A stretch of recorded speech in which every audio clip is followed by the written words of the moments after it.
Hey guys, welcome. I'm Jill Bucks, celebrity artist with Joico. Today's live is going to be all about a ice pixie that I've created for Joico. They had this incredible Blonde Ambition campaign, and they let us get creative with you guys today.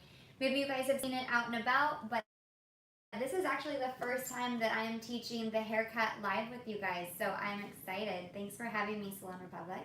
As we go throughout this, you guys, I have one camera angle happening here. I have my assistant helping me as well, answering questions. Brandon's on, so please, you guys, ask questions. There's a slight delay, so I will do my best to catch those and see those. See how everything is been going since we're all back in salons and working. So as we go along too, Joico is going to be doing giveaways. So just engage with me, and that's all it takes to enter into this giveaway of some incredible You Thought kits. Okay, let's do it. Let's get right into this girl. So if you guys have seen my Ice Pixie girl, let me grab her off the stand here. It's a little tricky on a doll head, I'm not gonna lie. So any of you guys that are practicing on a doll head, it's a little bit different than when you're working on a real person, because the hair just tends to go like straight up. So I styled her forward in kind of more like a fringy type vibe than what kind of the photos of the Ice Pixie show, just so she didn't look too gray for all of us. So yes, the idea behind this is giving that short-haired client that fun, fresh, fringe vibe. So we'll talk cut first, and then we'll jump right into color. All right, so I kind of do my cutting. It's very simple. I'm a very simple cutter. I do not, I'm not some crazy technical artist where I'm at 90 degrees here and 45 here. I'm a visual artist 100%.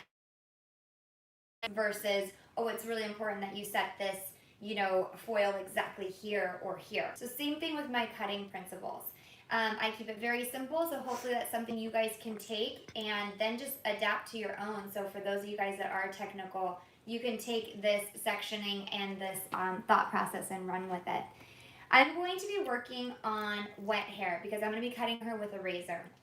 It is so important, you guys, that if you're using a razor that you I think clients sometimes they get a little bit like, ooh, are you using a razor on me? And I think what it is they've just had some bad experiences where if we're cutting on hair that's not fully wet, it can definitely cause, the ends to just get a little on us, which we do not want. Sectioning here, after we have wet hair, we're going to do a section through the crown. And the reason why I say my cutting practices are so simple is when I see my client look in the mirror, what I see her do is she does this in the front, she kind of plays with her sides a little bit, and she maybe fills through the back. So as a hairstylist, when I'm watching my client's reactions in the chair and what she's really focused on, that's where my focus is going to go. So I have a section for the front, I have a section for the sides, and I have a section for the back. That's it. From there is where sort of the hair laying and where it's falling is where it comes into place with how I'm doing my cutting. All right, so I'm going to start in the back. Let me get this lady situated here. Doll heads too, you guys, it's so tricky to make sure it's straight, but do your best so that you're not fighting longer sides and things like that on real clients. We obviously have them sit with their legs uncrossed, sitting straight up in the chair as best we can, and we're using more shoulders and necklines as our guides. So I have my razor here. This is just a feather razor. There's nothing fancy about it. And I use the one with the guard on there because I just want more and more texture as I go. And again, I do every single day. But I know the razor is a tool. I don't cut all I need. What I'm first going to focus on when I chat with my client is, what lengths do they want to see this? What are they comfortable with? What is their hairline doing in the back? And again, when we do doll heads, it's tricky because there's these hairlines. I roughly tap this so that I know with how it lays. I want it to kind of curve in and follow the head shape. I don't want it to be so short that it's sticking straight out. Okay, we'll sort of start right into the center back here, just below the occipital bone. There was one other section that comes out here, and we'll kind of address that as we go. And I just, again, want this ever so slightly to have a little movement to it. This haircut is not perfect, okay? You're gonna have very detached and pieces that do not line up with other pieces, and that's sort of the point behind it. Once I kind of established my guide, and again, this is a little bit trickier on a doll head than it is on a person. You can probably cut the whole hairline all the way down flat against their neck, kind of even the same way I do a men's cut. But then I'm just going to sort of move that around and make sure everything's about moving the hair and seeing where it's falling. Once I have that center, my goal now is to kind of slightly kick this out so it has a bit of a round to it. And that's just for those moments when your client does this, right? They want a little behind their ears. They want it to feel a little bit feminine, where we're not taking the corners off like we do for a men's cut. So just keep that in mind. I'm not going square across the back, and I'm not going rounded. I'm trying to kind of, I guess the word is concave everything out. So I'm just going to slightly pull this hair and over direct this hair forward as I kick out to the sides. Let me rotate around here so you guys can see. The one thing though that I want to point out is like, this is still a pixie, right? I'm not trying to get short, like bobbish in here.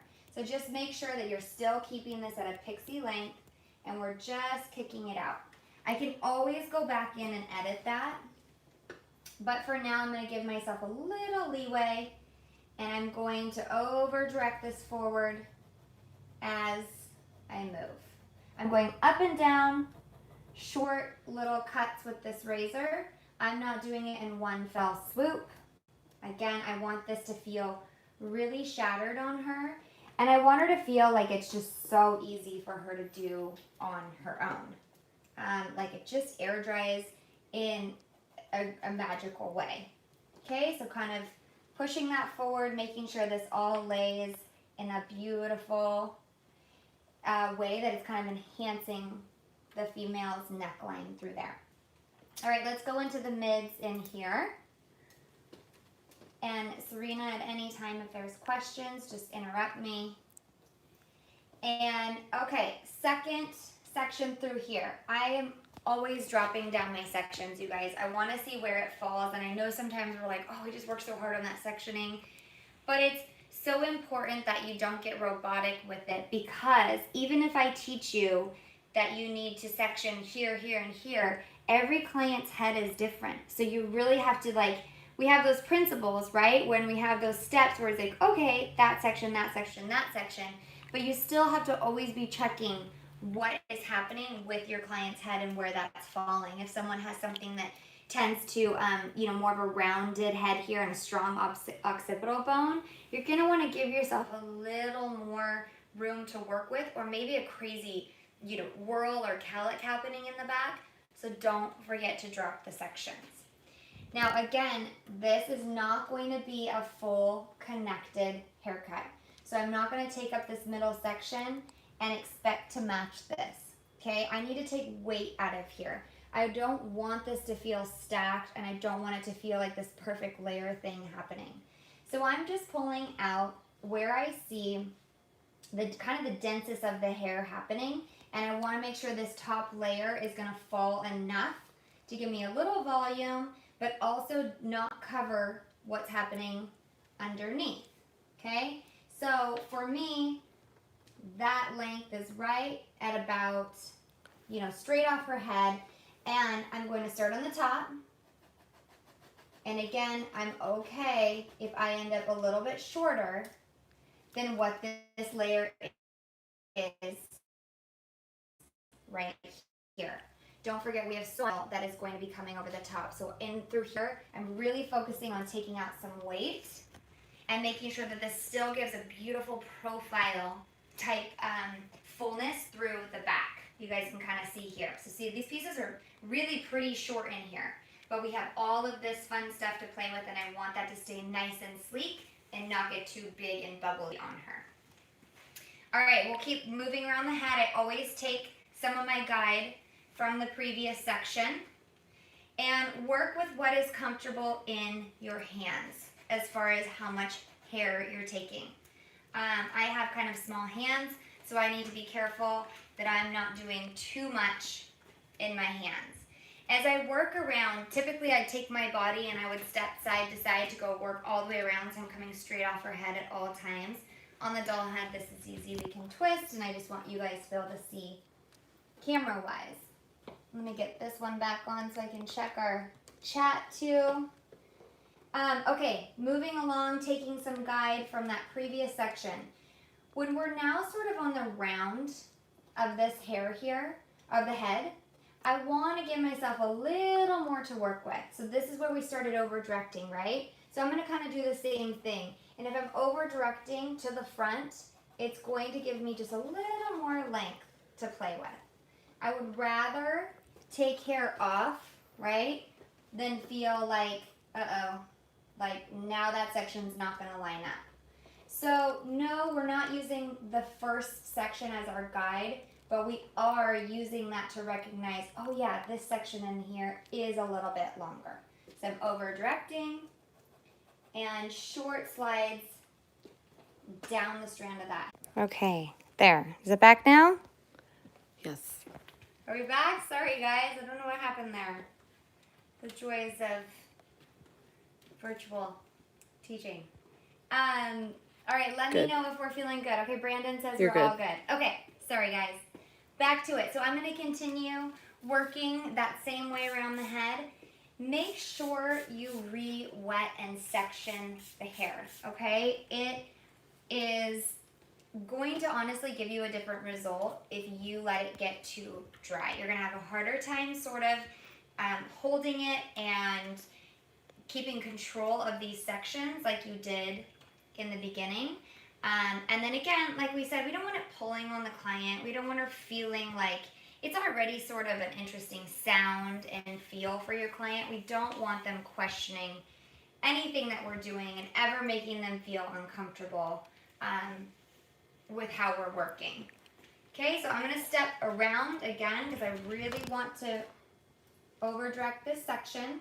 Give myself a little leeway. And down. And then whatever falls out of my hands, I can always pick up. If you have a side that you tend to feel like one side gets longer than the other, it happens sometimes, and that's okay. Or our clients can have heavier sides that are just a little bit trickier. We feel like, oh, it's longer. Just take a little moment to refine those sections, and then it's less work for you later on. Okay, so we're cruising through here. I'm feeling pretty good about this. I'm seeing as I go how I could style. She could kind of kick it out. She could kind of, round that out, get lots of fullness and volume through here. And I'm feeling good about it. So I'm going to move on to my sides and, really get her in a position how I like her. We're moving on to our sides.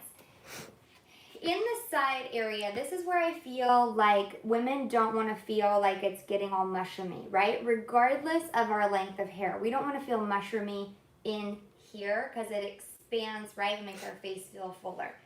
Fullness through our crown, great. Fullness through the ends, great.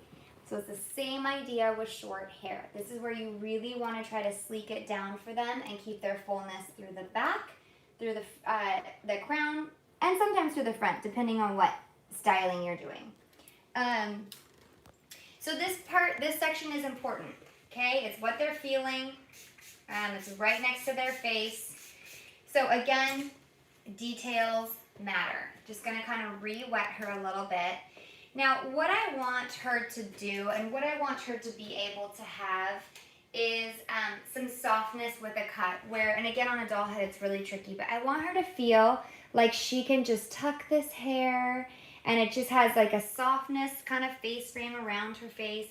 So if I were to leave this long and match and connect to here, when she does this, she's now going to feel so bulky back behind her ear, right?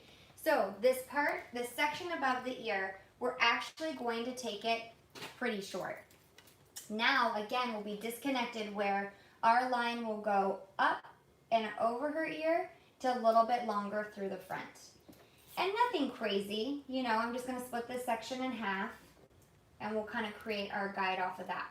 Nothing crazy and dramatic, but it's the same idea as like what's happening through the back, where we went a little shorter through the middle and longer towards the ends. So I'm not going to worry about this sectioning at all. I don't need that to connect. What I need to pay attention to is when she tucks her hair, where's the bulk? The bulk is right here in this section. That's what I'm saying. You always are dropping down your sectioning and you're double checking. So this here is what I'm going to consider the over her ear section. This is where I really just want this to tuck and be away for her without bulk. So I'm going to take my line and I'm going to cut forward. And you can see too, I'm never cutting this way, just with this cut in particular. I'm always moving different directions because I need movement here. Okay, so you can see this is like my guide. If she were to tuck, see how that disappears and now she doesn't have this thick weight happening, okay? And again, in the overall style, it is not eliminating or taking anything away from the style. She doesn't want fullness there. This front section is kind of, it's kind of a preference. And I would say with some of your clients, they're gonna want it a little bit longer because they like to have, oh, I like a little around my chin or whatever it is. You can kind of customize that to what you like. I would just recommend that you're always doing this to check to make sure this doesn't feel too heavy. So to me, that's a lot of hair behind her ear right there. So it needs to go shorter. I want that to be short enough that it's gonna stay in the front. So I'm gonna take it and just be a little bit more dramatic with the length that I'm taking her to in here. And again, I don't want it perfect, so I'm just sort of going in, picking up those pieces I see, and then when she does this, that will fall forward and that will be her beautiful tuck. You see how it's just not quite enough to go behind her ear? That's what I want, okay? So we'll drop that out. Now I have a great guide to go off of to drop down my next section. Okay, I'm gonna cut this the same way because again, right, if we do this, look at all this fullness that's sitting in here, okay? So I wanna do the same thing. I'll almost use this piece as my guide, but it can stay a little longer. It doesn't have to be as short as the one that's right behind her ear. Okay, and then again, check it. See where it's laying. Yep, see it's not then affecting kind of through here. And then we'll continue on. Taking this section, and I'm going to be carving forward. Short little up and down motions. Sorry, I'll turn here so you can see better. Short up and down motions. And then dropping it, seeing where it's falling, and getting rid of what feels too heavy. I also love to imagine things in like a C shape when I'm cutting with a razor. So everything's giving a little curve, like a curve with my razor as I'm kicking it out, because I want that longer hair to push through, right? The shorter hair pushes the longer hair, so meaning if I go deeper in my cuts here, then it's gonna help give more of a little kick. Okay, we'll kind of check, see where this is falling. This corner piece in here will end up being connected to a fringe, so I'm feeling good about that. I'm ready to sort of move on. Go to the other side. Cut through this real quick. And then we're also going to hopefully be able to get through some coloring for you guys, sort of how I color Pixies. And just sort of the little tips and tricks, and then even because I'm giving her a fringe, sort of how I go through and highlight for a fringe too. So I feel like that is always a good thing to know. So just a little background on me, you guys, why I'm cutting this second section the same way we did the other section. I am a stylist at 901 Salon in West Hollywood. I've been in West Hollywood, gosh, for about, I want to say it's like almost 10 years now. And I've been with Joico for about 3. Worked with lots of brands, lots of people. And I think I don't know how many Joico users we have out there, but I think for me with Joico, the brand has been so consistent in their product that I just feel like I kind of know what I'm getting into. Every time I go to choose a Joico product, a Joico color, I think it's always good to know what does your color line do, right? When you're choosing a color, like I feel like we as stylists should be able to answer that question. Why do you use Joico? Why do you use blah, blah, blah, right? You should be able to know the answer to that. And younger stylists, sometimes the answer is as simple as, oh, well, that's what I was taught. And that's fine. That's absolutely fine. No shame in that. That's how I started too at beauty school. But I think that as you get farther in your career, you really should know your lines and don't ever hesitate to try a new line. It doesn't matter how long you have been doing hair. I honestly think that that's what makes us better, is when we choose to step outside of our comfort zone and really challenge ourselves in different, whether it's color, whether it's something that we used new to style with, any of those things I feel like really elevate who you are as an artist, and they sort of almost like prove to yourself that that you're good enough, I guess, or that you are willing to really push yourself in order to be a better artist. So for me, I've just found over the years that Joico is very consistent with their color. I spend a lot of time doing swatches. Like I'll work on doll heads and swatches a lot, and that's really just to know, okay, if this color sits for 10 minutes, what's the result gonna be?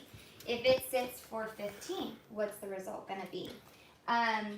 So doing those types of things and then trying it with different color lines, like over the years, I've learned that Joico is a very cool line. So my N series is just bomb. The N series is bomb. Like I can just use it, I can trust it, and I know it's gonna stay on the cool side for me. So then whatever I'm adding sort of into that, which I'll speak some toners later, you just know what you're getting into. So if I can encourage anything, is to just keep trying new brands and just seeing what each one does, different levels, different timing, all of those good things.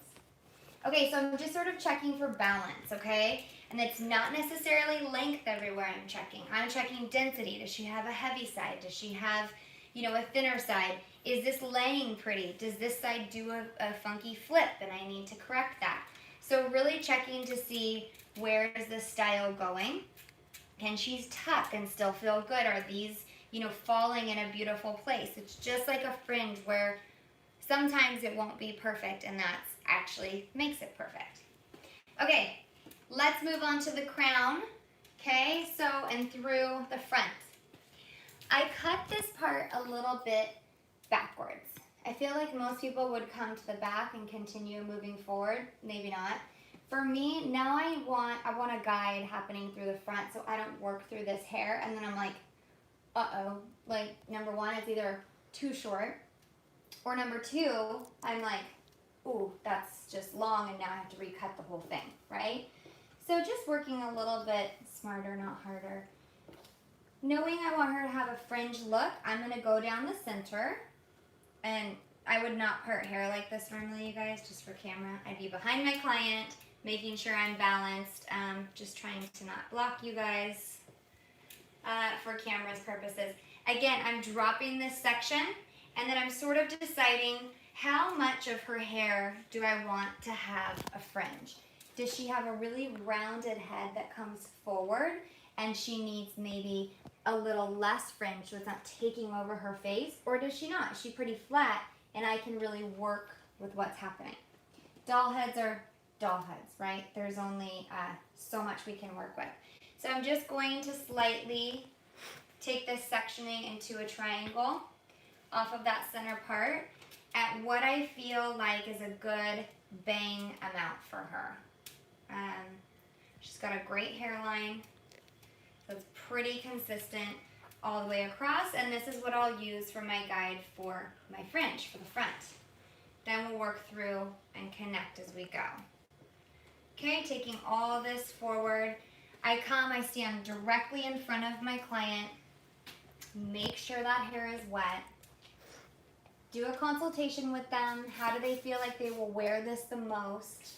And then in my demo girl that I have the photo of, she didn't wear it down in her face very much. She kind of more wore it up and away. But it was the same idea with how her hair was cut. And it's so that she could have more of like a swoop thing happening. So that's, again, a client preference. I'm coming right to the middle, and I'm going to do, honestly, kind of what we did in the back, where I'm cutting shorter here, and I'm kicking out a little bit. I'm going to give myself a little leeway, because I know I want to have some volume in here, because don't forget this is wet hair, okay? And don't take so much that you don't feel like you can control it. Give myself a little drop, and I'm going to come at this from both sides. And I'm almost holding it now like a pencil to kind of go back and forth, and then check length, and check when I want to give her a little kick, and like see where it's falling on her. Don't forget, it's wet. We'll have a little bit of, you know, room to play with that once it's dry too. Okay, I'm going to take a small section from the side. I'm going to kind of pull it back to the center, and all that does is just give me a little, gives me a little grace right over here. So that way, if I cut this too short, I've at least over directed it, and it kind of saves me with where it falls. And then I can go in here and I can say, okay, just ever so slightly, do I want to take this hair and kick it, and doing that same C motion to really kick that out on the sides. I'll work balance where I work from the middle. I'll go to one side, and then I'll go back to the other before I finish a side. And it's that same thing. I'm going to take her to the middle, really comb that straight. I'm using either side of my comb, to be honest. It's not a, again, this isn't a perfect, not a perfect cut where like I need it all laying perfectly. Sometimes I find that those little longer pieces are what make the haircut fun. Okay, right here, now I'm just going to connect. Remember my side pieces I had? Just leave it ever so slightly dropped. And that's the last section on that fringe. Grab all that together. Same thing. I'm holding my razor like a pencil.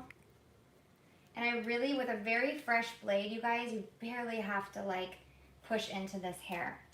And I feel like clients really can tell a difference there. Okay, so then I'm kind of just, again, playing with it, seeing how this is going to fall on her, tucking some away, and we'll kind of keep working from there. I'd rather my fringe stay on the long side, and then we will adjust when she's a little bit, or when she's dry, air dried a little bit. Okay, I'm completely dropping this entire top section. This is probably maybe the second most important to the fringe, right? Everything that's on her hairline, she is staring right at all the time. So when I take this hair, I really want to give it some movement, and I'm going to push it in the direction that I will style it. For this fringy vibe, I've been pulling all the hair from kind of like your client's whirl in the back and pushing it forward. And this is where the cut is so important, that this doesn't then feel like a helmet. She's like, oh my gosh, get it off my face. So knowing that, and knowing where her hair is falling, even if she just messed her hair up or the wind blew and that hair blew forward, it's gonna look great, right? Because I've cut to where her hair naturally wants to fall. Again, this cut takes a lot of training with your clients too. If they haven't worn their Pixie forward like this before, it takes some training from them. You can see this, here's like her whirl. It takes some training from them to realize, okay, where does my volume come in, and, you know, accentuate what's happening and not just look like a bloop. So then you can see profile-wise, she still has some great shape through here for her profile, right? Balancing with her nose. And then she still has this really rad texture where she doesn't feel like she's outdated, right? She still has a cool bang, a cool fringe. You can style these straighter if you want. So that's the visual I want you guys thinking of styling-wise before you go to cut. Okay, so I'm gonna drop all this, push it forward, and I know I need lots of weight taken out through here. I need some short, fun pieces, and then I need to connect through here. So that's sort of like what I'm thinking through my head before I tackle the back. Keeping her nice and wet so we get the same result every time. Okay, I'm gonna drop her down just a little bit as well. Hopefully she doesn't go crashing on me. Make sure you're comfortable when you're cutting. Is that too low? Can you see okay? Yeah. Okay. So I think what I want to do is kind of cut a guide in here. I'm going to go to where I want to see this falling. I'm going to grab a piece. And like I said, I am not a technical cutter. So don't get mad at me. I want these to kind of be falling right about here, okay? I want her to have a little kick happening. So that's literally, I'm going to pick up my section and I'm going to kind of set my guide right where I want to see that falling. Chisel that out and do one on the other side as well. I'll pick it up and match. And again, I'm just right in front of her whirl. Okay, grabbing from here. I am curious, I'm not really sure how many of you guys are on the chat, but I am curious if anybody else cuts this way. Or if you guys are like, I don't know, that seems too tricky, seems too unpredictable. Because for me, I'm actually I'm a person, like, I don't want any surprises. I don't want a surprise. I don't want to go back and fix, you know, this cut afterward. Like, I want it to just be right what I thought in my head it was going to be. And so I found over the years that if I literally just pick up a piece and cut it to right where I want it to be, it's way more predictable for me than saying, oh, I'm going to hold this at 90 degrees, and when I drop it, it's just going to be where I want it to be. Right? So for some people, they can dial that in. They can figure that out. For me, for whatever reason as an artist, that's been a harder method for me when I'm doing shorter, textury, layered cuts. I'm using that back as my guide, and we'll just do little cuts all the way. And you can see I'm kind of drawing forward. That's just giving me that little extra room to play with. So then I can go back and be like, oh yeah, I can cut that off. Okay, still checking the shape on her, making sure this is falling forward, and I'm working from the right to the left, back to the center. And still then, once I kind of pick up that random guide, then I'll go back and make my sectioning cleaner, you know. For those of you that have to work in clean sections, you can do that as well. Now, if you come farther forward, you're going to have more give. If you're going farther up, you're going to have less extra. So just kind of keep that in mind too when you're cutting and where your comfort level is with all of it. And now it's just sort of a matter of like piecing it out and seeing where it's going to fall for me and making sure I have enough lightness through here that when I style her out, she doesn't feel so heavy. Once my cuts are dry, I always go back and refine them. So that is one thing too, but I won't use my razor. I'll go back and I will use my point cutting shear, which I will show you guys. And so I'm taking this section, I'm kind of still working now into my corners a little bit. And the corners are going to stay long to start, but then once we finish and we get all this excess length off, that's where we really want to go in and take out all that weight. So I'm still just bringing all this forward, okay, because all that's going to do is just give me some extra security. We'll leave that back. Anything that's past the whirl, just leave that alone for right now. We're just focusing and finishing this top crown. Okay. And going down through here, same thing. Last one here. Picking that up. And again, not taking so much hair that you just feel like a little out of control with it. Okay, so as this hair comes forward, I can already tell it's feeling a little bit long for me, but that's okay because I would rather that than it feeling too short and then being like, ooh, I gotta talk my client into how perfect this is, right? Okay, let's go through the back real quick. So I'm just kind of seeing what's falling. And what I want to do kind of now is I want some of this to fall over those short pieces that we had in here. I don't want this hair to be this short because then it's going to be a whole different look.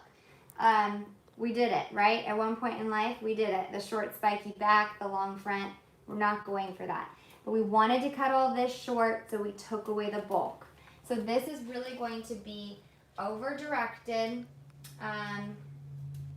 to the back. And what I'll do is I'll grab it and I'm going to drag my fingers down to where I want to see it fall. I want to go a little bit more, so right where it's going to fall. Again, visual artist. Very visual. Try to keep that piece all at the same length. You're almost creating a little weight through there.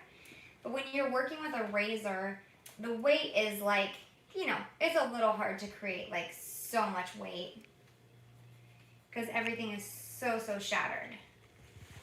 Okay, I'm going down. She's got a little string in her hair. That's fun, you know? All sorts of things in these doll heads. Okay, same thing, taking this back.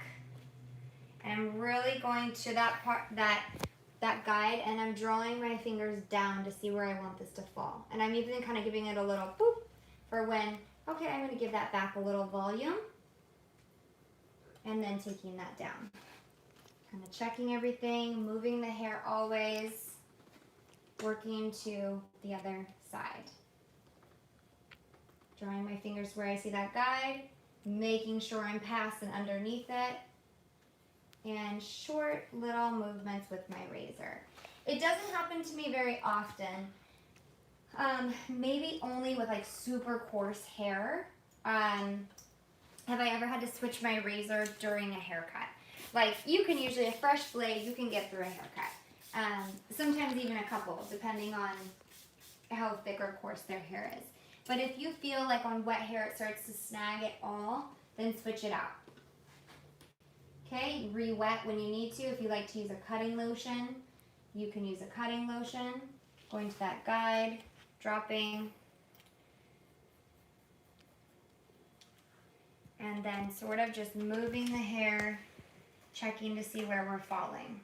Okay, sometimes on these corners too, I'll give a slight little over direction, just like we've cut most of the hair. Because if that one falls forward or backwards, we just want options with the rounds of the heads, right? Same thing like when we color, we have to remember that these connect, right? It's not just about the back and just about the front. All right, so we're kind of moving this around. We're playing with it. We're seeing how heavy it feels places. And we're kind of just checking to see, like, the sides now to me is what really stands out where it's just so heavy, right? Even a client maybe that has a little wave to it, like this would be so cute. You just kind of give it a little scrunch and diffuse it. Give her a little, you know, fringy kick. But again, if you don't take this weight out of the side, she's just going to feel like a mushroom. And all the work you've done to create such a beautiful, set and kind of structure for her, that's all she will see and feel and focus on. So my kind of like tricks for that, where I'll be working in the mirror, right? Checking with your clients what feels balanced, what feels thick. I'm going to push the hair forward. That's literally only living on the top of her head. Okay, like right on the top, and anyone's round is going to be a little bit different, right? A smaller head, you're going to have a little bit less, you know, so you kind of go in there, use that as your guide, and I'm just going to push it out of my way because I still want to see where it's falling, with the haircut. I don't want to clip it up in a way because I'm losing my visual then. Like I don't want to take too much where I feel like, wait a second, I just, separated out this section, but I'm not sure where it connects. So I love to not use clips when I get towards the end of my cut. So kind of pushing this forward to see where that will style and live. Then I'm going to go in here and see these longer pieces. I'm going to go in and take out weight. Now how I'm going to do that, I'm not taking length, but I'm going to use the flat side of my razor, and I'm just going to ever so slightly go back and forth and back and forth. And you can see how much airier that's getting. But she still has some long pieces, so I'm not eliminating the look of it. I'm just taking out that weight. I feel like there's a lot of different ways people do this. This one for me is just what I found. It just like works best with like how I'm doing it. Some people want to come in here and you can carve out little individual pieces. Like that's another great way. Sometimes I'll do that when I'm doing finishing work, and you can see same thing, taking out. So there's lots of options. What I would say is try to stay right off of those hairlines, those little pieces through there. This is all about just taking out weight internally, and you kind of just like do little C shapes or slightly back and forth. This might take a little less, doing it flat and back and forth. The C shape can go a little bit more aggressive. But so you can see all this disconnect in here. So I don't want to change that shape. I just want to eliminate how heavy it is through there. And you can start to see that she's going to feel so much better through here, and she's going to be able to tuck kind of through that side. And then we'll connect through the back. Okay? Do the same thing on the other side. Yeah, I mean, she's looking way better shape-wise. Okay, I'm going to go this way just for where I'm standing. Try not to block the camera on you guys. If I'm going in here and I'm taking that whole side section out, when I grab this section, it's okay to grab from top to bottom, but then sort of just pull out some of those little babies that are going to be right on her hairline. Okay, back and forth. And even on the parts that just seem to be a little bit heavier, just put pressure there with your razor. Okay, next section over. There's lots of disconnect here, which I love. Back and forth. And maybe I'll come out on this guy and take some out on him. Okay, one more back behind this ear. She just feels a little heavier in here for me. And maybe this was the side that I didn't get as aggressive on in my cutting. You just always want to be going back and checking your work. This little guy here, a little long. Okay, and then putting your scissors down, putting it away, checking it and playing with it. Let's bring her back up again. Don't fall off, lady. Oh, nope. She's gonna, there we go. Okay. And again, nope, she just really wants to stay down there. Okay, and then really just like moving that hair, pushing it into the style. And I don't ever feel like before I have finished my color is everything complete. Do you know what I mean? Like the cut with the color is the icing on the cake. That's what's sealing the deal. So if I'm leaving some stuff in longer in here, I just kind of tell my client like, hey, we're gonna start here. It's a great starting point. We're gonna color you. We'll come back and edit your haircut as well. So don't be afraid to, just express that to your client. So then they're not like questioning through the whole color service and being like, oh, I don't know. When she finished my cut, I just didn't quite, you just don't want that uncertainty with your client. You don't, like, I don't know if you guys have, but I've definitely felt it sometimes where your client's just, ooh, a little like, I'm not totally sure. So I find the more you communicate, the better, Okay, Susie, this is where we're going to stop for now. I'm going to jump into your color, and then I will go back and refine your haircut once we've styled it out and put color with it. Okay, so that's it for the cut. Any major questions anybody has, or is Brandon helping, or just everybody's good? They know what's happening, so I'm going to jump into getting her ready for some color. And All right. So typically, oh, here's the other thing too. Make sure, obviously, you are doing this haircut before you are doing any color, right? I think that's pretty much a given. I don't think I really have to say that to you guys, but just so you know, this is definitely, and sometimes your clients, they'll be like, oh, that was a big enough change. I think I'm good here, you know? So when you're kind of taking it this dramatic for them. So let's move into color. What I would do here is I would blow dry her out. I would just be a little bit careful that you're not just blasting her dry, because again, it's going to show the haircut like poof, okay? So just sort of smooth it into the directions that she would want it, and how you cut it so she can start to see the shape. She can play with it while you're mixing. She can be like, oh yeah, it feels great here. This maybe is a little heavy. So there's also that opportunity to have open communication. So blow drying it. I'm not going to blow dry it because I don't want to blast you guys with a blow dryer right now. I feel like that's a waste of our time and it's a little loud. So I'm just mixing up some developer so we can get right into our color portion. So I'm going to be using Blonde Life powder by Joico, and I'm using, so this, I'm going to use 20 volume on my girl. However, in the salon, that's always going to be something different, right? That's going to be dependent on what can her hair handle.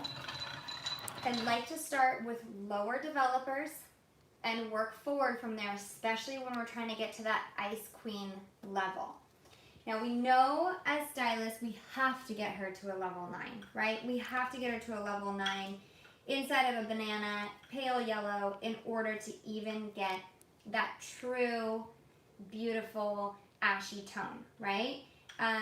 So knowing that, and knowing what level you're currently starting on, what's under her hair, all of that plays a huge role in deciding your developers.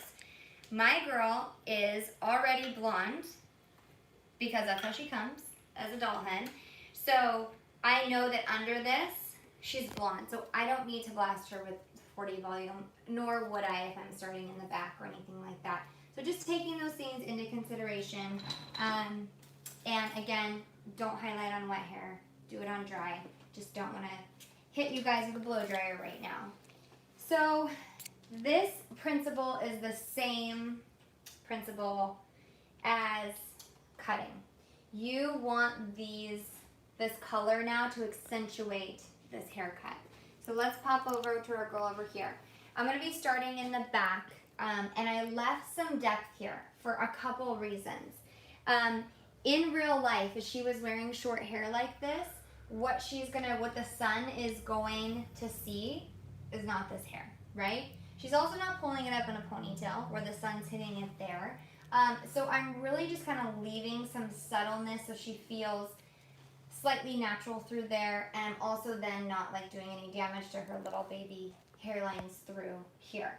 So just kind of like keeping that in mind visually. You absolutely can take it all blonde if you want. If you have a client that wants it all blonde, by all means. The girl that I did for Joico was really dark, a level 4, and just didn't want to feel platinum from roots to ends. So we left a little, root with her. If you were going solid platinum, you'd take that color all the way through. So I just want to first show you guys how I sort of determine where I start. And what I'm going off of is my cut. Where did I leave that heavy weight line? And so that's anything that's under my weight line is what I want to leave some depth to.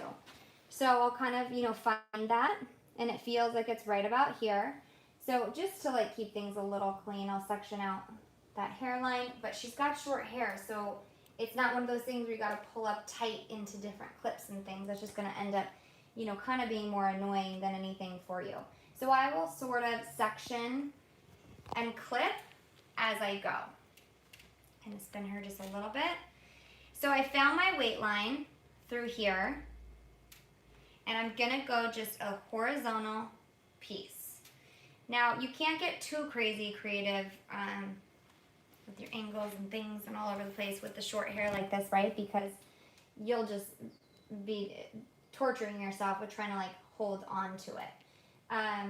So I'm starting on horizontal lines through the back.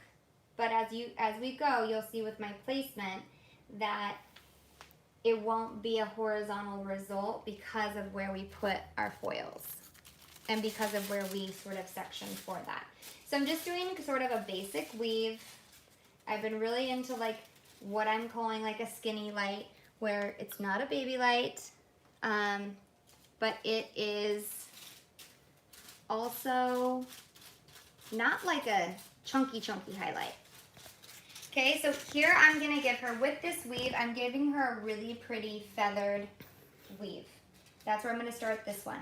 Because with this girl, she wants to have a beautiful shadowy vibe happening, okay? She doesn't wanna be platinum from roots to ends. So we're gonna do, our first one is going to be that kind of skinny light highlight.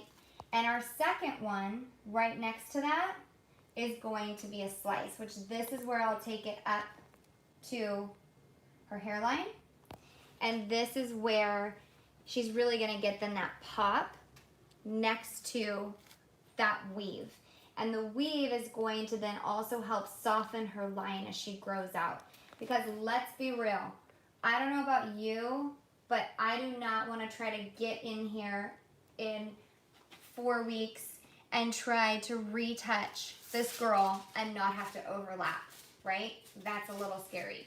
We want our girls to feel like they can grow out, unless she's a solid platinum blonde, right? Then we're just retouching, we can use cotton, we'll figure it out. But the girls that want to have the root, it's really important that you build that in for yourself and for the longevity of this look. Okay, this with a slice, I'm taking this all the way up as best I can without having to do any sort of, you know, smushing of the foil to get it up in there. You really just want to work clean and neat. And on the lighter haired girls, that's really going to look like that's coming right from their scalp, next to then some depth set in with a highlight. Okay. Next thing, what's important here is we'll go through and set one solid line to kind of get us started. Okay, so I'm going to repeat the same thing on this side so that I have a good foundation that I'm working with. But you see how like little all these hairs are? Like again, if you try to section this all out perfect every time, you're going to spend way too much time doing your all your sectioning through here.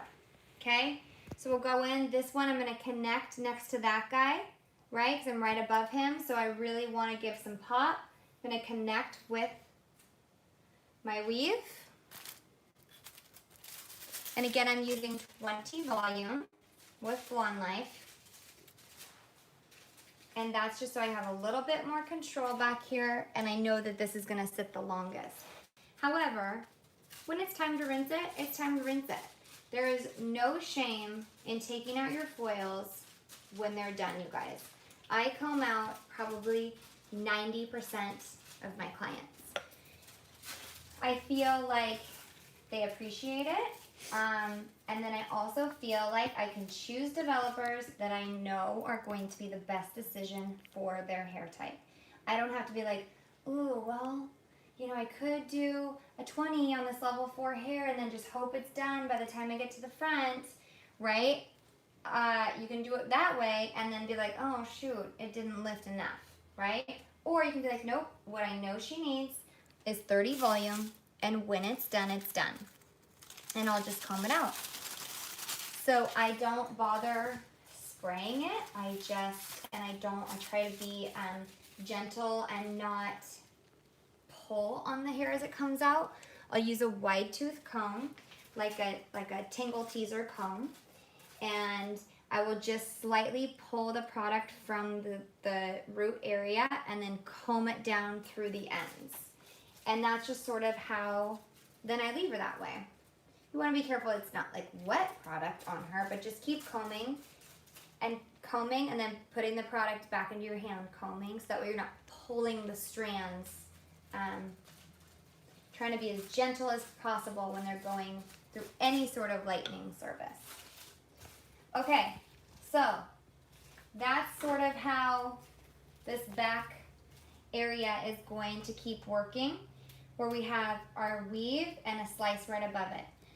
Now, in order to make this not feel stripy, right, because we know it's laying back this direction, now I need to make sure that I brick lay through here. So I'm going right in between these two foils, and I'm going to weave, knowing that those are slices, I'm going to weave a brick lay pattern with my foil now. As you move through the head, I almost called this placement like the octagon or something. I don't even know. But it like looks very, it looks like a stop sign. And because as you brick lay all the way around the head, you'll notice your pattern and your shape. So it gets faster and it gets easier, and it gets easy to connect each section the more that you kind of work up the head, because you visually can see it. Okay, and then I have another little tip for you guys, which I do on hairlines pretty often. Let's say your girl had, and I'll kind of do it on the next section. Let's say your girl had some previous highlights happening, okay? What you can do is use your Pro Series 2, which I should backtrack. I haven't even talked about Pro Series 1. Pro Series 1. This is a spray, which I didn't put it in her because she was wet when I did it, but typically she's going to be dry. And I'm going to spray my Pro Series 1 all throughout her head. And I do this honestly before I cut a client, before I highlight a client. I'm putting in the Pro Series 1 by Joico. If you haven't tried this, like I was talking about before, and stretching yourself to try different things, if you're going to try anything, try the Pro Series 1. This is a bond building, it's a keratin-based product that's putting and strengthening bonding agents into the hair versus putting it into your product. So then you don't have to mess with your developers. I kind of said before, like, I like things to be foolproof. I don't want to be surprised at the end. I don't want to open up my foil after I've gotten here and been like, what the heck? It's orange, you know, expecting it to be somewhere else. So I would say that's probably my favorite thing about this, aside from the fact that it is protecting the hair, it's strengthening the hair. And it also helps the developer, helps the lightener to lift faster. So you spray all over, short bursts. It's an aerosol spray, shake real good, short bursts down the hair, okay? And then kind of just make sure that you're not just like blasting your client with it, because it is aerosol, and you don't want to like overwhelm them. Okay, so that's Pro Series 1. I am curious how many of you have tried it too, so leave it in the comments if you've tried it and if you love it and all the things. Okay, going on to the next section here. So we now need to do a slice.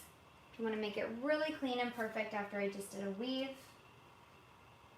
And this is kind of my little tip. I use this a lot on my girls that already have highlighted pieces.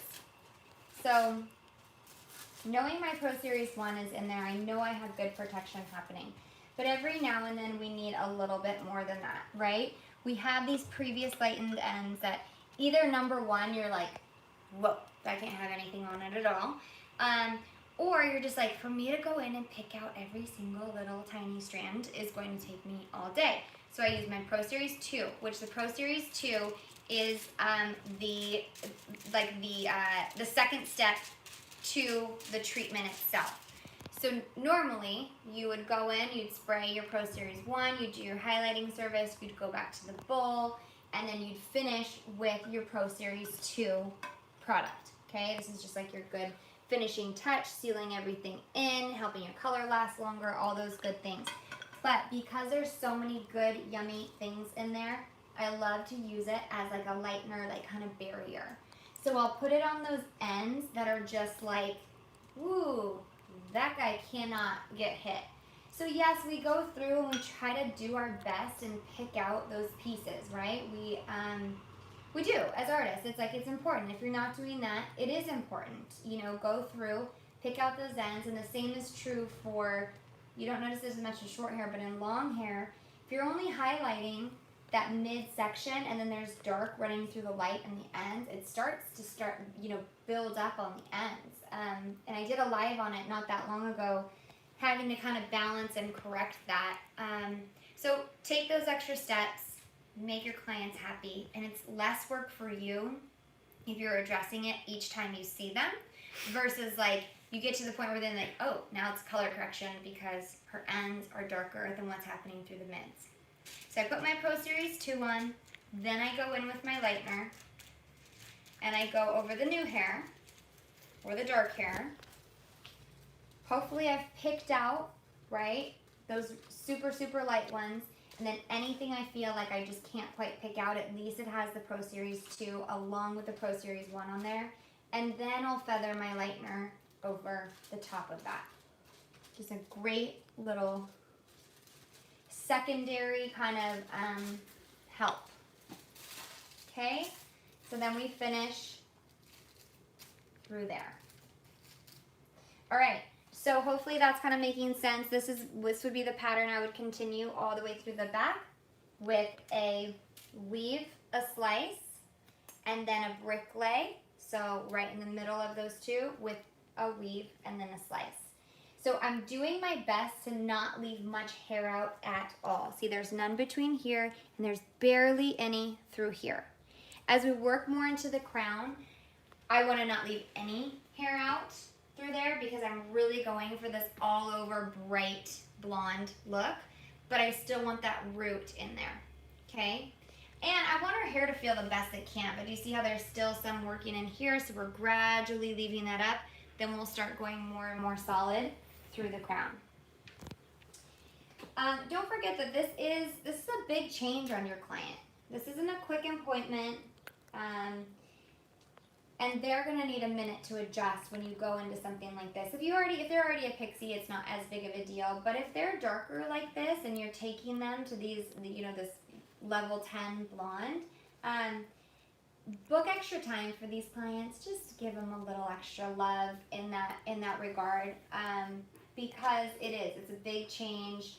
They're gonna want to ask you questions with styling it. They're gonna want to know, okay, how often do I have to come back? Just a little extra things that you need to address. So just be mindful of that when you're booking a service like this too. Okay, I want to again be intentional about this placement that's happening around her front. Yes, we're going to get more solid blonde as it progresses, but I still want it to be brighter in the front and then progressively add a little more shadow through the top. So I'm going to move to the side now, and I'm going to this longer kind of hair that's pushing forward. I'll just sort of slightly pin that out of my way so I know that that's going to be some hair that can have a little more root to it than what I'm working with now here in the sides. So for the sake of time, I'm not finishing through here. Hopefully you guys understand that part of it. I just want to be able to cover as much as I can with you guys as we work through this. So I would continue that method all the way up and then work until you have the hair that's pushing forward versus the hair that's pushing back. It will just be a little bit easier when you go to shampoo the hair out, that if this hair is finished or combed, you can comb it out and brush it away from her face. It's not laying on other foils, anything like that. Okay, moving into the sides here. I really want to see all of this feel super blondie. The stuff that's going to kind of fall over her ear, all of that. And like I said, it's tricky with these short pieces, like holding this, all of it, especially for those of you that don't work with an assistant and you're like, oh, I don't want anything to be bleeding, any of that. So my best advice to you is literally just going section by section, in the sense of like, if you're just focusing on this right now. Don't worry about what's up there. Don't worry about where the next section is going to be, because you just can't hold all these little pieces up. So I'm going to focus on what's happening right here. I want all this to feel bright, so I'm going to take a really pretty heavy weave through this front area, but I don't want to leave any pieces out. So I'll do a back to back, okay, where I'm going front and to the back of that section, so that the hair that's out is all in the same section, if that makes sense. So from the back of that section to the front of that section, I have a strand of hair. Okay, I'm switching to a little bit smaller foils. It's another little tip for just having some control. And really push, use this foil to your advantage. See how I can kind of push that around her ear? And she's, you know, hard as rock here, so it's a little different than a human. But in a human, this lays even a little bit softer. Use that foil as your tool, okay? It's a great tool that we have for a reason.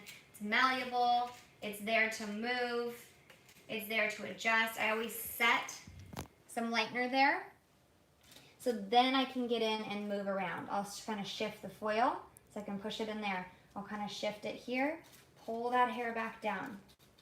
So where you set your foil is not where it's like forever stuck, okay? You can really move it around, get all that hair right around her hairline light.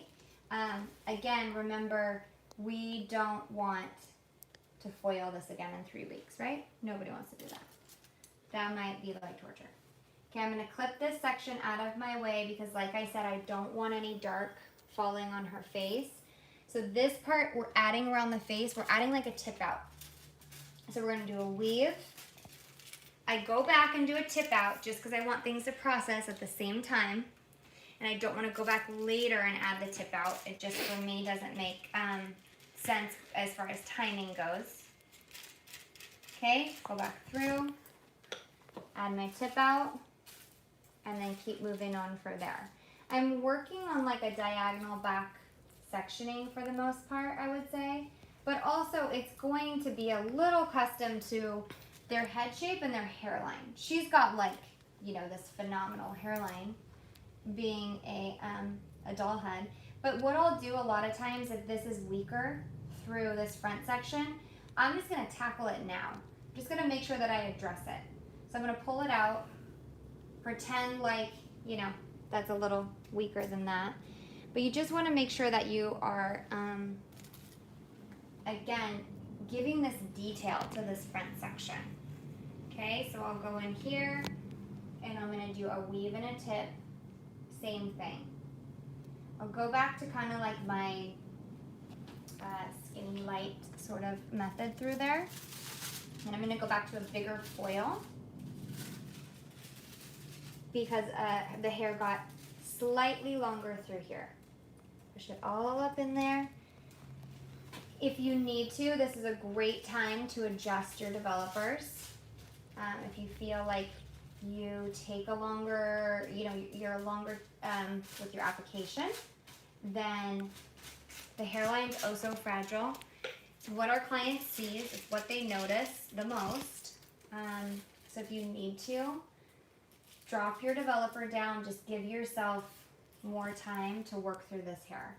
When I go to fold this foil back, rather than just doing it from right here because I really over directed it, I'm going to bend it so that I'm not pulling the foil as I go away from her head, because I want to get in here and tip these out. That's another good little tip. Just fold it with the edge of your comb so that it really stays in there nice and tight. Some people lock their foils too. You can do that as well. Okay, this is her hairline again, right, with that back-to-back foil. So I want to make sure I'm tipping this out too, and I'm just slightly feathering it. This on a human is a very weak spot of the hair, so just be careful.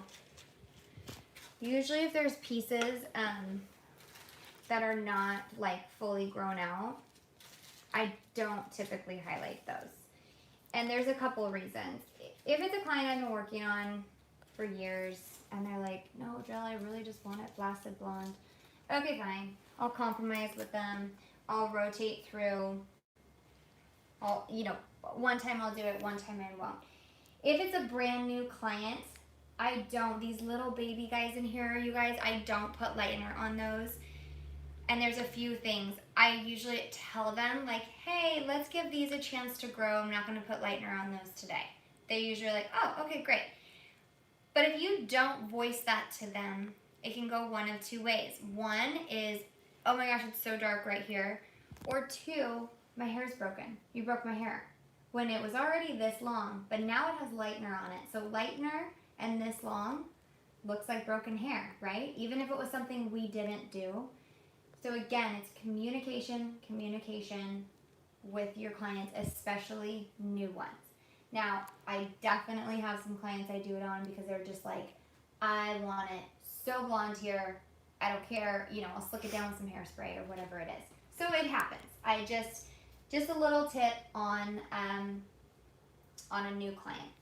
Okay, so because I took sort of a horizontal section here, a little more angle over that ear, and then that fragile section on her hairline, now I'm set up perfect for a brick lay. You see how this, now I can come in here, and I'm going to brick lay over the top of those two hairline pieces. Really just doing your best to push these small, or I should say short, sections out of the way.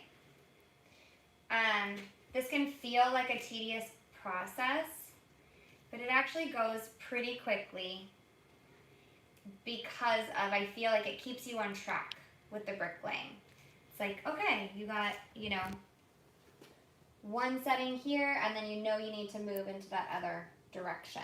You're just gonna have to stay nice and tight with your fingers. If you have an assistant, that's great too. I'm gonna restart my pattern. I'm gonna do my foils, I'm gonna do my feathered kind of weave, and then I'm gonna go in with my slice behind it. Now again, I don't want any pieces out on this hairline. As we move through the back, that's okay. So you're ending up with 3 foils through here. You can have it a little dropped so that you still have some shadow. Otherwise, if you don't leave some drop in between some of these, you guys, then it's almost like you're doing a platinum color with a shadow root, right? So again, we're really taking this extra step so that we don't need to see her in 3 weeks or even in 6 weeks, right? Okay, and right behind that weave and tip out is then her slice. Okay, and we'll kind of push this back and out of our way. This will be my last one I'll show you guys here. And finish off, I would continue this up, then I'd move to the other side, and I would do the same thing. I just want to get to the fringe a little bit, so I have time to kind of walk through how I will highlight for a fringe. Okay, so on the slice, I'm taking this up to her root as much as I can, so that when it's backing that feathered foil, it's giving me a perfect shadow without a harsh grow out line. Okay. And keep those foils nice and clean. Again, you can kind of fold that away from your client's face too. All right, I would continue to work through there. So at this point then, we would have had through the back section up to the whirl finished. We'd have our side finished. Move to the other side, and then finally into the fringe. Let's see if I can get her to cooperate. Come on, Susie. There we go. All right, I'm going to drop this so we can see a little bit better. All right. So now with a fringe, what I love to see, and it's just my preference, is I like to see kind of the light coming from underneath. Okay, so having these flickers coming out versus them coming right off of her head where it's just like boom, boom, boom. Now, yes, the look that we're trying to do and achieve and tackle today is this platinum vibe. So yeah, she's gonna go really light and bright all through here as well. But I just wanna be mindful in the sense of I'm teaching you guys this fringy vibe that if somebody decides that they're like, this is a big enough change and you just need to add a little bit, it can still be those light, beautiful, bright, ashy pieces. But I would tackle the hairline just ever so slightly different, okay? So what that means and what I'm just gonna kind of do on her for some variety, we're gonna go bright on the underside, and then we're gonna start adding that shadow in that I was mentioning. So hairlines are a big deal. On the sides, I typically would have gone past her little like cul-de-sac right here, her little round. So depending on what's happening here, if my client has a really strong, kind of angled hairline, I'm gonna set it on an angle. If she's very square, I'm gonna set it square because my whole goal off this first foil section is that I hit everything. So you can see she's pretty square, but she's got this one part in the front that sets forward. So I'm just gonna address it. I just want it, I wanna hit it. If I take more time doing this foil than I do the one back here, fine, by all means, right? This is what she's gonna see. This is what she's living with. So I'm gonna do another of those back-to-back foils, grabbing hair from the front and the back of the entire section. And I'm really gonna focus on getting all of this blonde. So we'll do the same idea as what we did on her sides here. So I'll try to cruise through this as quick as I can for you guys. So soft, feathered to start. And then again, it's like if these are some of those weaker pieces, you're not doing a solid slice right here on her hairline. Just being a little considerate of it. Give it a little bend. Just easier to like keep up and out of my way. And a tip out. Okay? Because again, I don't want the dark coming through. Oh, and don't do that where you get it on your foil like I did. If that happens, just wipe away. You'll be good. You have a foil laying underneath it, so it's not gonna lay on hair, but again, working clean is so, so important. I'm taking that tip out just ever so slightly higher, right on her face. It's gonna be what's laying right on her eyebrows. Okay, so being mindful of where this hair is going to fall. The model that I styled, she wears it up and away more, so I really needed to pack it in because you're gonna see it, right? You're gonna see every little thing. This look is a little bit more dropped and forward, but again, now I have my brick lay because I started with a horizontal through there. I'll unfold those and I'll do the same thing here. I just don't slice that very first one. It's always going to be a weave with a tip out. And I just like that it's a little bit softer for me and just a little bit less intense on her hair itself. Knowing I'm gonna take her to this super bright blonde, I really just wanna be respectful of her hair. Yes, I want it to look good, but I also want it to feel good. Okay? And tip out through here. I'll do this last one and then I'll kind of show you guys. I start to use the previous section as my guide when I'm working through to create more of that shadow. And so that's also another way you can kind of make it a bit of a foolproof application. Okay, tucking this away.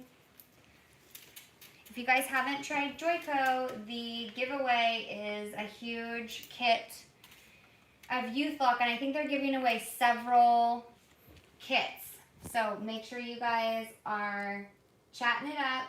That's how Brandon is able to get you guys some great product. Okay, let's just pretend that I did this corner for you guys for time purposes. Okay, so let's pretend that foil's there.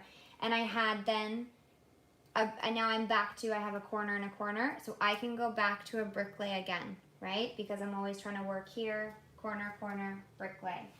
Now the biggest difference, I would probably go through and do one more where I would do a slice here. Let's just do that really quick for the visual. I also want to be able to show you guys some after stuff. Doll heads are really tricky to part too. There we go. Okay.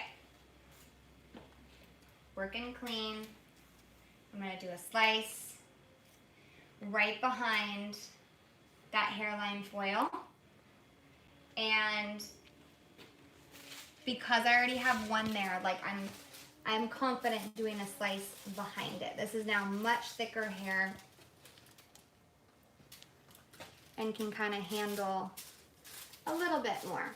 This is still now going to lay over the top, because that's the other thing. It's like, I guess when we're doing this on long hair, we typically worry about how this is going to look when it pulls back, right? But on short hair, we need to be concerned about what this looks like when it falls forward into its style. So again, you're kind of like layering your look in reverse of what you do when it's longer. So I have my slice there. Now my next one, as I move back through here, we'll kind of go back to our brick lay. Okay, so I'm going back to this corner, and all that is for security, you guys. It just keeps that horizontal, gnarly grow outline from not happening.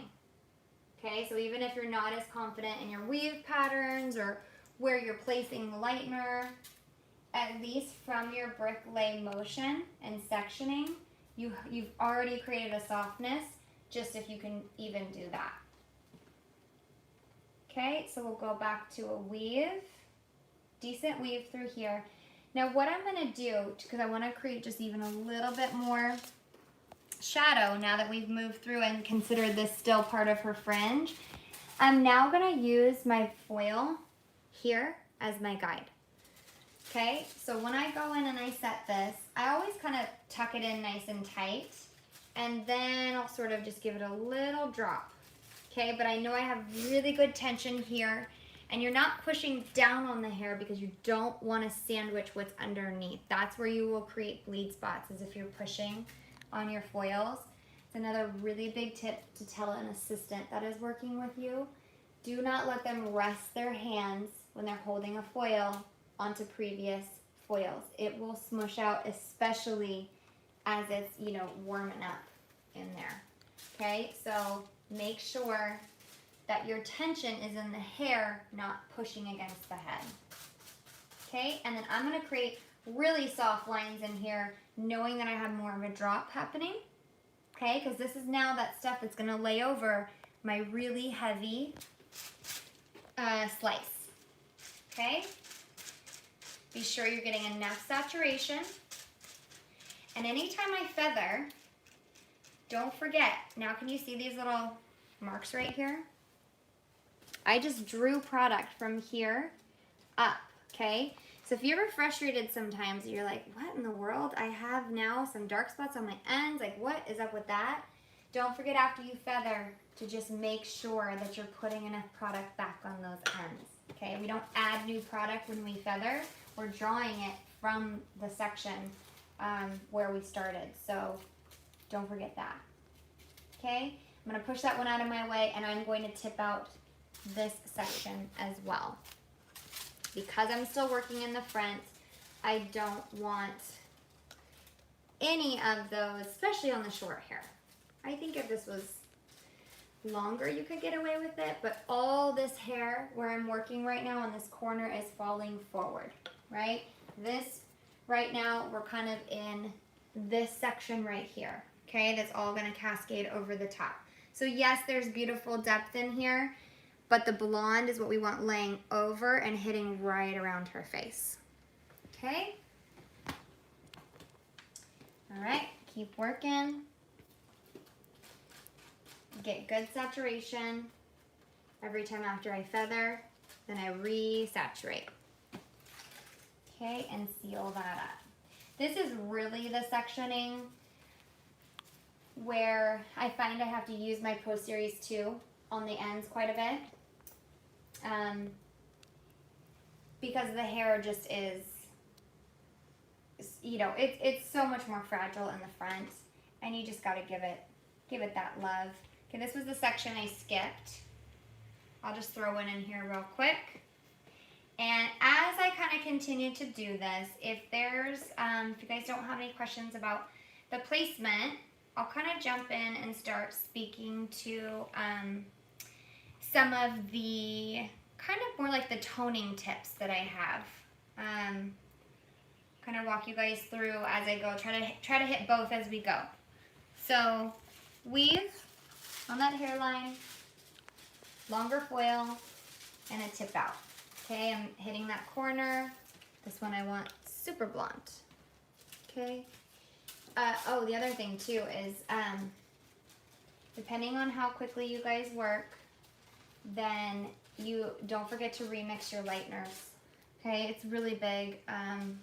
Once it's been sitting out, it's not going to give you the same result as what you started with. So either take that into consideration with your timing, or also, oh, here's a good little tip.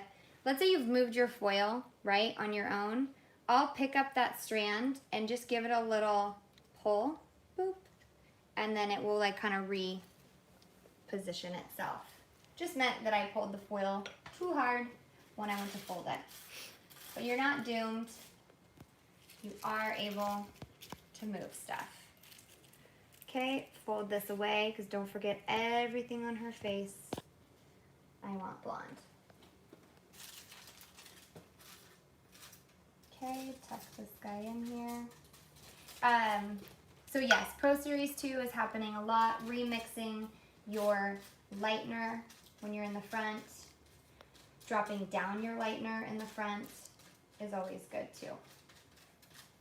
I'd rather, honestly, I think, reapply on that hairline than I would be like, oh shoot, I gotta get it out, you know? Okay. All right, back to our brick lay, and then I'll kind of show you where I'm still working through this fringe. And don't forget, we can always drop this haircut. Where is this one laying? Right? And you can even visually see, I haven't done this side, but if you picture, right, look at all our beautiful lightness and brightness we're gonna have coming from underneath. That's why I love dropping down my sectioning and seeing like where this is gonna fall. Even for somebody who wanted even more root, like you could go through and tip now at this point, and that would be beautiful, right? She'd have so much dimension running through there, which could be a really, really cool look too. All right, so I'll keep working here. Going back to, and it's easy to pick up where you were at because we have our two corners and our middle, so I know I need to go right back to the middle to continue my brick lay pattern. All right, so going across here, this will be a foil, and then I'll drop it down, and then, or I'm sorry, this will be a slice, and then a foil, because I just did two foil patterns there. Now I need something that's like gonna pack a little more punch, right? A little more punch through there. So just be, you know, be mindful of where your pattern's going, and then customize it and change it based on what you want. Okay, I'm gonna use a longer foil here. This is also a great way, the same pattern, to foil before you do like a color intensity. So like if you're doing like a fashion shade, because again, as it fades out, then at least you have a soft, diffused look sort of happening. And you don't have, you know, when your client comes back after their 30 shampoos and they're like, ooh, my hair's not pink anymore, or whatever it is, and it just looks like you know, like it needs pink in order to look good kind of thing. If you give them a foil placement that isn't dependent on having the fashion shade, then they can let that fade out and move on to, you know, a different look, or get a little toner, or use a little purple shampoo, whatever it is to sort of just diffuse what was happening color-wise, but at least you know your foil, you don't have to go back in and re-foil 30 shampoos later. Okay, so I did my slice here, and I want one weave over the top of that. I'm dropping this to my previous section because I'm still wanting to create root. Okay, I still want to create shadow through here. When I will go to tone this, what I typically look for in toners, and I have a secret menu that I call it with Joico, where especially through lockdown and quarantine and things, I just like played with swatches. I demoed a bunch on swatches. It was just kind of all the colors that I've sort of loved over the years, and I keep them in my book, you know, and all of that for the clients that I use. But I felt like, you know what, I should be sharing these with people, even the details down to my timing, because I think all of you probably know this too. Your timing on toners, it changes, right? You can watch it continue to oxidize on the hair. So I feel like timing is even important depending on what you lift it to. So yes, there's a lot of factors that go into each kind of toner that we choose. What did it lift to? You know, how porous is the hair? Has it been toned before? There's so many things, right? But I found like sort of a general, if I lift it to a level 9 and I tone it for this amount of time, knowing the ins and outs of my toners, knowing my Joico line, I could kind of come up with a whole system that I can base all my toning off of. So whatever line that you are using, here's sort of how I base it. I'm going to choose my depth, okay? So typically, what do I need to kind of not make disappear, but what needs to be shadowed, right? Like, so what's my depth level? What do I need to drop it to? If I lifted to her to an 8, do I need it to actually look like a 7, right? When I'm shadowing or anything like that. Second to that is what level am I truly at end result? And then what tone do I want it to be? So to me, like a perfect toner almost has anywhere from 2 to 3 parts to it. In the Joico line specifically, I know in my N series it's very cool, so I can almost use that as a control plus a depth, and then I can add whatever my overall finished tone is going to be.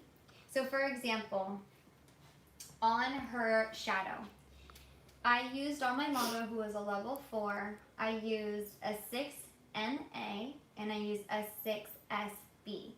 Now, I had to be extremely careful deciding what the difference was going to be between my level 10, right, on top, to my level 6 below, because you had to be so mindful about what's happening in between, and I really didn't want anything in between.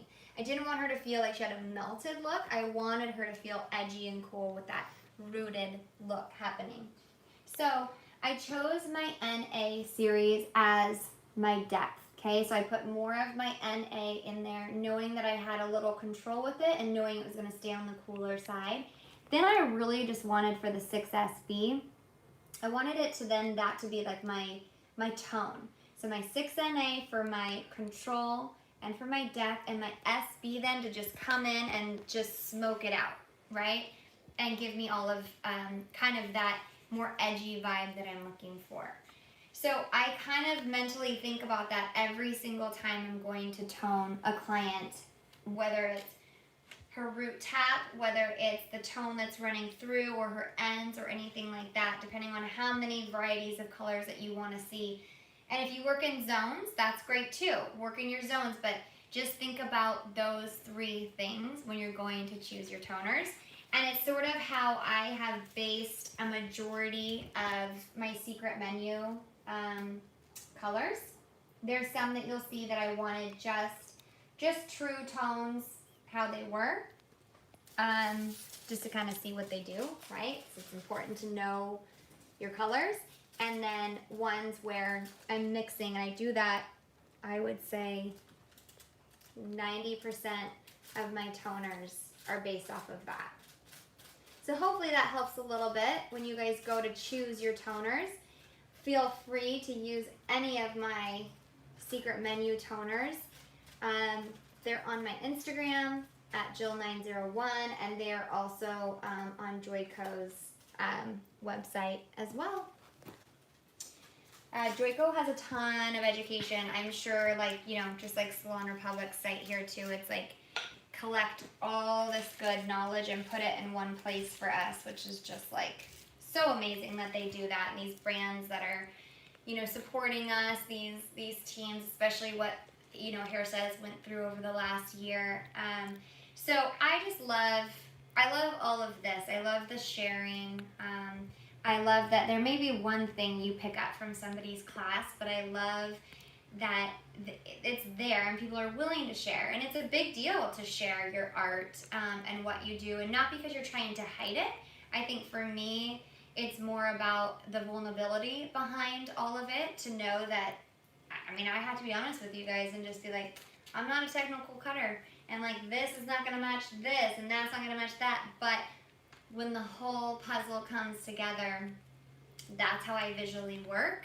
And so I feel like other artists out there, everyone works a little bit differently, right? And so if you can connect with different educators on what that is and what they found, it just goes a long way. Like I still take classes to this day, right? Just as much as everybody else is doing. And it helps me be, I just think all around, even better business person too, to know and to be able to like talk to my clients and say, I worked with, you know, Jacob and we worked on this, or I learned this from him. You know, there's all different education platforms out there, and I can't encourage you enough to just absorb as much as possible. And then another really fun thing too is sometimes just collabing with other artists. There's another class that I've been teaching lately called the Quintessent Technique that Ricardo Santiago and I created. He's all the way in Florida. I'm based here in LA. So we kind of were taking what worlds that both of us had and what trends we were seeing happening to be able to mix those together and create something beautiful. And we were able to come up with formulas and all sorts of just different ways and outlooks to come at a project. So also encourage you guys to do that as well. Okay, cool. So hopefully this whole process is making sense to you guys. I'll keep kind of cruising through some of this too, and you guys ask any questions you want. I am curious if Brandon is selecting. Brandon, are you selecting winners as we go through this, or do they get notified later? Because I would love to just, if you guys do win something, let's see, I'm just reading through here really quick. Oh, cool. Salon Republic is going to select and announce. Okay, cool. So those of you guys that win, if you're new to Joico at all, then please hit me up. I would love to help you with your kit. Like, if you have any questions about the color line or anything like that, let me know. And we can kind of talk through some colors together. It's been a fun way to connect with people too. They send me like a picture of their client and they'll be like, okay, this is the secret menu color I used, or whatever it was, or this is your secret menu color, but then I added a splash of da-da-da, you know, and it just, it turned out beautiful. So connecting is so big and I love it so much. All right, so I'm onto this far corner over here and dropping that section down. She needs a good slice through here, but it's dropped, right? And dropped down to that previous foil as my guide, okay? There's all sorts of feathering techniques too. So I say go with what you're the most successful at. You know, it's always a little bit different, to be honest, for people, because I think what it is too is just like the way that we get like kind of heavy-handed sometimes, or not not enough. I think that what I've found too, I'm moving to a weave here. Let me get to the feathering part to kind of show you guys. Place that in there, and then you can drag it down to your guide so you can see your foil. This has been the biggest thing that works for me. I go past where I want to be with my feathering, and I really just set my horizontal line first so I can make sure that all this is super saturated. And again, if you're not working with an assistant, so that you can kind of like hold that. And then I'll go high, low, high, low, high, and kind of keep continuing from there. And it's just another little added foolproof thing. I find sometimes even I do a stinking feather and then I pull it out and I'm like, what the heck? How is that still so strong of a line? So that's kind of another thing that I've found. With this bricklaying pattern, it's already sort of like mixing it up that I'm not as worried about it. But if you guys need a feathering tip, there you have it. Folding this up and away, and don't forget your tip outs. The tip outs are really important through this crown section.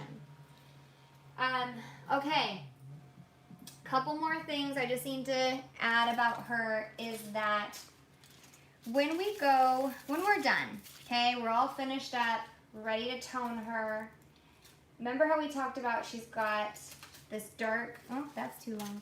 We got this dark root that she's gonna tap, or that we're gonna tap down, right? And then she's got this level 10 that she wants happening. I mean, and her hair's, 4 inches long. There's not much space to work with through there. So I'm gonna kind of show you guys how I do. I'll kind of go through the back and we'll pretend like I'm tapping a little bit there for a second and show you how I manipulate the hair and use my Pro Series 2 as a way to like help me do that. And I for sure had to do this on my model for Joico. Her hair was way shorter than this model too, through the back and things, so tapping it was extremely tricky. And you just don't, you go through all that work to highlight them, you just do not want those crazy cheetah spots happening. So I kind of sectioned her off as if, I had that heavy crown section happening. And I treated this horizontally, which I would never typically do, to be honest. I wouldn't tap horizontally this way. But because I'm confident in how I have so much shift and movement with my foil pattern, I'm okay if I go in and set the darker line because it's going to be shadowed. So what I did was I made sure that I had another comb with me, okay? And I went through and I first went past the line that I needed, for her highlight, okay? She's got, she's up in here. I know I need to shadow it past there. I took my comb as my barrier and I took my Pro Series 2 and I just applied some Pro Series 2 right on the back side of that comb so I wasn't going too far up, okay? Before then I went in, and then we're just gonna pretend that I'll wipe my brush. We're gonna pretend then like this is my tap color. Then I went in and I applied my tap, okay? And I came right in here and I brushed right to that line. I didn't like press in, because you gotta remember too, when you're working with pixie hair, right? This hair under here, you push that down. Now you're traveling way too far down the hair that's below it. And same thing with the sides. If you're pushing down too far, now this hair under here got way more than a tap. So just being really mindful of that. So using that barrier, and then I had a visual too. And then I just took my brush, start here, and you just feather, right? Pull it out and feather, pull it out and feather. and you're getting that highlight in there. It's getting saturated and toned. And then if I need to, you take your comb and just kind of comb that all together. And what this is doing is softening that line for me by using the Pro Series 2 in there. Then when I worked through the crown, I did the same thing where, and I had her back in the bowl when I was doing it. You can do whatever you're comfortable with. And I did the same idea, pulling it to the side. So I found the point where I didn't want to tone. I didn't want anything to be, okay, I put that here. Then I went back, got my tap, and just flickered that out, okay? Now, you don't have to worry about rinsing it or anything like that, but if you want to start with the control from the tap first, it's Pixie hair, right? It's no big deal if you go through and you rinse it again. It's like not that big a deal. So I didn't need to on Brianna's hair. When the back was done, it was done, but then I took in a bottle my 10SB. Now, what's so important is that you are lifting to a level that a 10SB will actually tone, right? I feel like sometimes people are like, oh, that toner doesn't work. Not specific to that one, but just the toner doesn't work. If you're not lifting to a pale, bright, blonde, yellow, see this? Oh, this was the one I put the Pro Series 2 on. Look, you can see it works. See how it gave me a buffer, which we were pretending like that was that super blondie bun. That's fun. A little proof for you guys right there. Let me go to the next one. If you are not lifting it out, it's not going to do its job. Okay, so even if you have sections that didn't get as light as they need to, it's not going to do its job because that's not what its job is. Right? It is there to tone at a level 10. So don't forget to really, and if it means you take out a swatch card and you're checking levels 1 through 10, great, do it, because it's going to save you that headache and that stress. I just recently made a video though that Joico will be sharing probably soon about layering with toners. So let's say you don't know. Let's say you're like, I don't know, is it a 10? I'm not sure, did I make it? Start with 10, by all means, start with 10. And if after 5 minutes you don't see it doing its job, right? 5 minutes is all you need. Then it means, all right, it's time to drop this by a half level. So then usually what I'll do is I'll mix a little bit of 9SB. And we just slightly layer over that. We kind of watch it. Typically, those are the only 2 levels that I see, like you wouldn't need to then drop it to an 8, right? That's like, it's really, you're just going half steps. Sometimes hair is soaking it up. Sometimes the front is a true level 10 and it's bright and beautiful, and then you're working through the back and you're like, oh, why isn't this 10 toning out like I need it to? You're throwing on the, purple shampoo and things and it's still not kicking it. Layer that toner. You don't need to rinse it, just layer. It might just need a slight little half step different. And I'll do it sometimes with shadow bases as well. This will be kind of my last little tip on toning. We'll see if there's any questions from you guys or anything like that, and then I'll let you have your beautiful day back. Toning through the crown. You've got to remember that what does our client see, okay, when they are looking in the mirror? And number one, they're looking at their mirror at home most of the time, right? Which has this bright, direct overhead lighting, unless they have some stunning bathroom. Some do.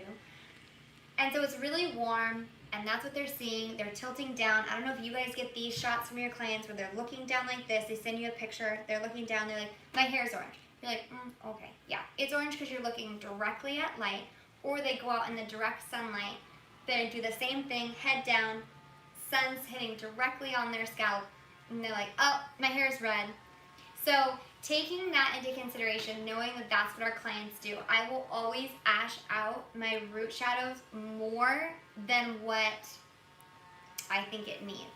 And it's because of that reason. I want my client to go home. I want her to feel great when she looks in the mirror. And I really will only keep it to the top of the head. Once the round of the head starts, it's different lighting now, right? So a client could be like, oh, it's so pretty through here, but this is so red, right? So taking that into consideration when you're formulating for your crown sections is also really key and really crucial. Sometimes it means it's just an extra capful of something, you know, or sometimes it's that layered toning thing where I go in, I get it beautiful just how I like the shadow, and then I'm like, okay, I'm gonna now kick this with, you know, let's say I'm working on a beautiful brunette. I'm gonna add a splash of some 7AA, some 6AA, Joico's like newer green line that is like bomb. Like I use it on color corrections like nobody's business. And just give it a little cap full of that, kind of just again, same idea of like feathering it out. And it just takes that last little edge off that even sometimes you can see at the shampoo bowl too. So another little toning tip for you guys. And I feel like I've covered most things. Talked at you guys for 2 hours. I really hope though that some of these tips and these tricks, whether it's a foil placement, whether it's a toning tip, whether it's how I folded something, I really hope you guys can take something away from this. I know that that's my goal with every class that I teach and every class that I take, even just with principles in my life. It's like, in what way can I grow and in what way can I be more open to growing? So I hope that I gave you something today that you can work with. Please reach out to me on Instagram at Jill901. I love communicating with you guys, connecting with those of you. We're not in person yet, and so I just would love, you know, that interaction. I can't wait for that again. So again, Sloan Republic, thank you so much for having me. And also Brandon, everyone at Joico, thank you guys so much for being here, being patient with us. With all of the, you know, glitches and all the things. So I'll try to get some before and after pictures up as well. So stay tuned for those, and we will see you guys next time.